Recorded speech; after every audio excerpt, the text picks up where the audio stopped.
naglakbay na mag-isa upang aking malimutan mga kaapihang dinanas. Ihahanap ng kalunasan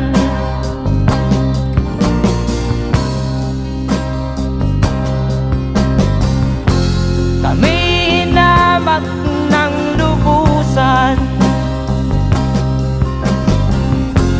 hinapit, tinatawanan,